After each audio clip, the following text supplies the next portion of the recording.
Welcome to my YouTube channel. আশা করি তোমরা সবাই ভালো আছো। আজকে আমি তোমাদের ক্লাস 12 থার্ড সেমিস্টারে জলবায়ু থেকে কোশ্চেন অ্যান্সার আলোচনা করে দিচ্ছি। চ্যানেলে যারা নতুন, চ্যানেলটা সাবস্ক্রাইব করে রাখো, আর ভিডিওটা ভালো লাগলে লাইক এবং বন্ধুদের শেয়ার করে দিও। তাহলে বন্ধুরা আরম্ভ করে দিচ্ছি। এর আগে আমি তোমাদের ভূগঠন, ভূমিরূপ গঠনকারী প্রক্রিয়া কোশ্চেন অ্যান্সার দিয়ে দিয়েছি। যারা দেখোনি, আমি তোমাদের ডেসক্রিপশন বক্সের লিঙ্কটা দিয়ে দেবো, সেখান থেকে তোমরা সেই ভিডিওগুলো দেখে নিতে পারো। তাহলে বন্ধুরা আরম্ভ করে দিচ্ছি। প্রথম কোশ্চেন, ঘনীভবন প্রক্রিয়ায় জলবাষ্প কোন অবস্থায় পরিবর্তিত হয়? কঠিন থেকে তরল, তরল থেকে কঠিন, গ্যাসীয় থেকে কঠিন, বাষ্প থেকে তরল, বাষ্প থেকে তরল। নিম্নলিখিত কোনটি ঘনীভবনের ফলাফল? বাষ্পীভবন, পরিচলন, কুয়াশা, সূর্যালোক। সঠিক অ্যান্সার কুয়াশা। পৃথিবীতে জলচক্রের কোন ধাপটি সরাসরি বৃষ্টির সাথে সম্পর্কিত? সাবলিমেশন, প্রেসিপিটেশন, কনডেনশন, এদের কোনোটি নয়। সঠিক অ্যান্সার প্রেসিপিটেশন।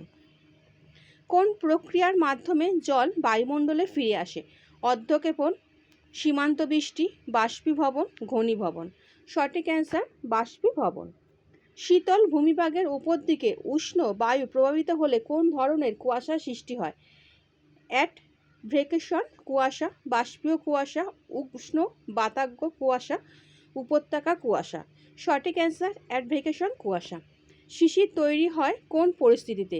মেঘমুক্ত আকাশে ও অস্থির বায়ুতে, হিমাঙ্ক উষ্ণতায়, সবগুলি সঠিক। সঠিক অ্যান্সার মেঘমুক্ত আকাশে। পশ্চিমঘাটে পর্বতের পূর্ব ঢালের সাথে নিম্নোক্ত কোন বিষয়টি সম্পর্কযুক্ত? শৈলক্ষে বৃষ্টি অঞ্চল, পরিচলন বৃষ্টি অঞ্চল, বৃষ্টির ছায় অঞ্চল, ঘূর্ণবাদ। সঠিক অ্যান্সার বৃষ্টির ছায় অঞ্চল। শরৎকালে মেঘমুক্ত রাত্রিতে সর্বাধিক কোন ঘটনা দেখা যায়? তুষারপাত, শিশির, বৃষ্টিপাত, এদের কোনোটি নয়। সঠিক অ্যান্সার শিশির। বৃষ্টিপাত পরিমাপক যন্ত্রটির নাম রেনগজ, অল্টিমিটার, ব্যারোমিটার, হাইগ্রোমিটার। সঠিক অ্যান্সার রেনগজ। শিশির কণা বরফ জমে বরফরূপে জমাটবদ্ধ হলে তাকে কি বলা হয়? শিলাবৃষ্টি, তুষারপাত, তুহিন, কোনোটি নয়। সঠিক অ্যান্সার তুহিন। কৃত্রিম বৃষ্টিপাত ঘটাতে যে রাসায়নিক উপকরণটি ব্যবহৃত হয় তার নাম sulphuric acid, silver iodide, hydrogen sulphide, nitric acid. সঠিক অ্যান্সার সিলভার আয়োডাইড। কোন প্রকার ঘূর্ণ বৃষ্টিকে সীমান্ত বৃষ্টি বলা হয়? ক্রান্তীয় মণ্ডলীয় ঘূর্ণ বৃষ্টি, হিমমণ্ডলের ঘূর্ণ বৃষ্টি, মৌসুমী অঞ্চলের শৈলক্ষে বৃষ্টি, নাতিশীতোষ্ণ ঘূর্ণ বৃষ্টি। সঠিক অ্যান্সার নাতিশীতোষ্ণ ঘূর্ণ বৃষ্টি। কোন ধরনের মেঘ থেকে সর্বাধিক বৃষ্টিপাত ঘটে? অল্টোটেটাস, সিরাস, কিউমুলাস, কিউমুলোনিম্বাস। সঠিক অ্যান্সার কিউমুলোনিম্বাস। নাতিশীতোষ্ণ মণ্ডলের পরিচলন বৃষ্টিতে নাতিশীতোষ্ণ মণ্ডলে পরিচলন বৃষ্টি হয় শরতের শেষে, শীতকালে, গ্রীষ্মের শুরুতে, বসন্তের শুরুতে। সঠিক অ্যান্সার গ্রীষ্মের শুরুতে। যে ঘূর্ণ বৃষ্টি সবচেয়ে বিধ্বংসী তার প্রধান উৎসস্থল ক্রান্তীয় অঞ্চল, নাতিশীতোষ্ণ অঞ্চল, হিমমণ্ডল, উষ্ণ মরু অঞ্চল। সঠিক অ্যান্সার ক্রান্তীয় অঞ্চল। কুয়াশা সাধারণত কোথায় সবচেয়ে বেশি গঠিত হয়?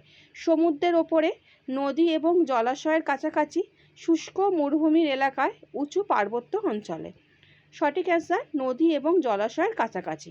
আকাশে মেঘের বণ্টন দেখাতে মোট কতগুলি অংশ একক দেখানো হয়? 7টি, 8টি, 9টি, 10টি।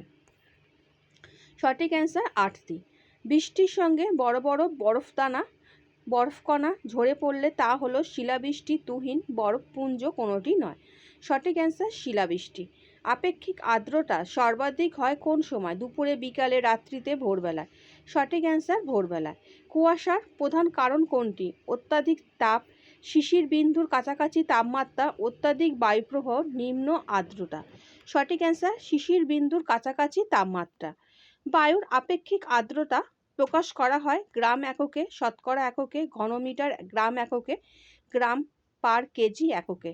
সঠিক অ্যান্সার শতকরা এককে। মাটির কোন বৈশিষ্ট্য অর্ধক্ষেপণের ওপর সর্বাধিক প্রভাব ফেলে? বর্ণ, আর্দ্রতা এবং ঘনত্ব, উচ্চতা, তাপমাত্রা। সঠিক অ্যান্সার আর্দ্রতা এবং ঘনত্ব। নিম্নলিখিত জলচক্রের কোন ঘটনাটি বায়ুমণ্ডলীয় প্রক্রিয়ার সাথে যুক্ত নয়? বাষ্পীভবন, অধঃক্ষেপণ, পর্যায়ন, ঘনীভবন। সঠিক অ্যান্সার পর্যায়ন।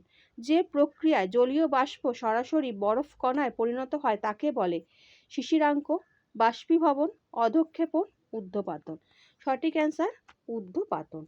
কোন স্থানে বায়ুতে জলীয় বাষ্পের যোগান অপরিবর্তিত থেকে উষ্ণতা বাড়লে আপেক্ষিক আর্দ্রতায় কী ধরনের পরিবর্তন হয়? বৃষ্টি বৃদ্ধি পায়, একই থাকে, হ্রাস পায়, কোনোটি নয়। সঠিক অ্যান্সার হ্রাস পায়। পৃথিবীতে জলচক্রের কোন ধাপটি সরাসরি বৃষ্টির সাথে সম্পর্কিত? সাবলিমেশন, প্রেসিপিটেশন, কনডেনশন, কোনোটি নয়। সঠিক অ্যান্সার প্রেসিপিটেশন। কোন প্রক্রিয়ার মাধ্যমে জল বায়ুমণ্ডলে ফিরে আসে? অধঃক্ষেপণ, সীমান্ত বৃষ্টি, ঘনীভবন, বাষ্পীভবন। সঠিক অ্যান্সার বাষ্পীভবন। জলের চাপ এবং জলের উন্মুক্ত অবস্থা সরাসরি কোন প্রক্রিয়াকে নিয়ন্ত্রণ করে?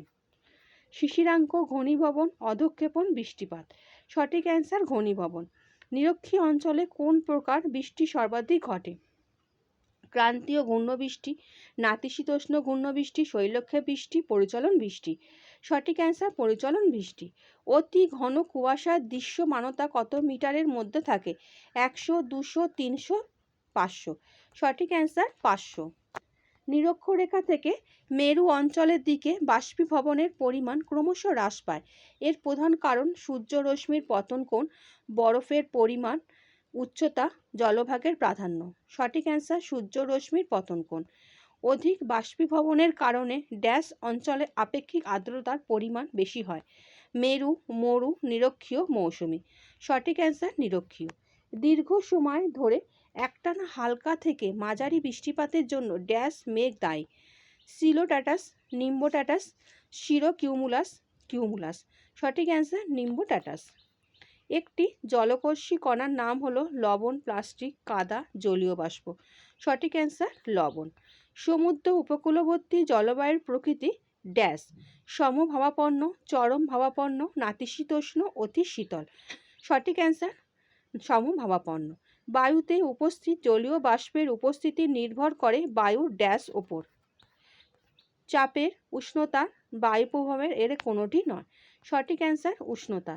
যখন মেঘের কণা বরফ কণায় রূপান্তরিত হয়ে নিচে পতিত হয় তখন তাকে বলে শিশির, তুষারপাত, কুয়াশা, গুড়ি গুড়ি বৃষ্টি। সঠিক অ্যান্সার তুষারপাত।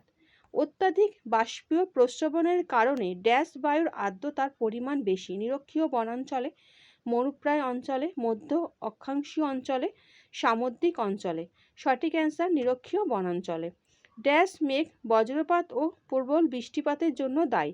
সিরাস, অল্টোটাটাস, কিউমুলোনিম্বাস, স্ট্র্যাটোকিউমুলাস। সঠিক অ্যান্সার কিউমুলোনিম্বাস। পর্বতের ড্যাশ ঢালকে বৃষ্টির ছাই অঞ্চল বলে? অনুবাদ, প্রতিপাত, উতল, অবতল। সঠিক অ্যান্সার অনুবাদ। আচ্ছা বন্ধুরা, আশা করি তোমরা জলবায়ু থেকে যে কোশ্চেন অ্যান্সার দিলাম বুঝতে পেরেছো। নেক্সট ভিডিওতে আমি তোমাদের বায়ুমণ্ডল থেকে কোশ্চেন অ্যান্সার দিয়ে দেবো। তারপরে জীবমণ্ডল দিয়ে দিলে প্রাকৃতিক ভূগোলের মৌলিক বিষয়সমূহ তোমাদের পুরো কমপ্লিট হয়ে যাবে। আর বন্ধুরা, তোমাদের যে 40 মার্কসে যে তোমাদের পরীক্ষা হবে তার মধ্যে তোমাদের যে প্রথম যেখান থেকে আমি কোশ্চেন দিচ্ছি প্রাকৃতিক ভূগোলের মৌলিক বিষয়সমূহ, এখান থেকে তোমাদের যে 5টা ইউনিটে ভাগ করা আছে: ভূগঠন, ভূমিরূপ গঠনকারী প্রক্রিয়া, জলবায়ু, বায়ুমণ্ডল, জীবমণ্ডল। এখান থেকে 15টা তোমাদের মোট কোশ্চেন আসবে। হয়তো তোমাদের এক একটা ইউনিট থেকে 3টে করে কি 2টো করে এরকম মোট মিলিয়ে এই 5টা ইউনিট থেকে তোমাদের 15টা কোশ্চেন দেবে। নেক্সট আছে তোমাদের মানবীয় ভূগোলের মৌলিক বিষয়সমূহ, ওখানে জনসংখ্যা, জনবসতি। এখানে থেকে তোমাদের মোট 10টা কোশ্চেন তোমাদের করতে হবে।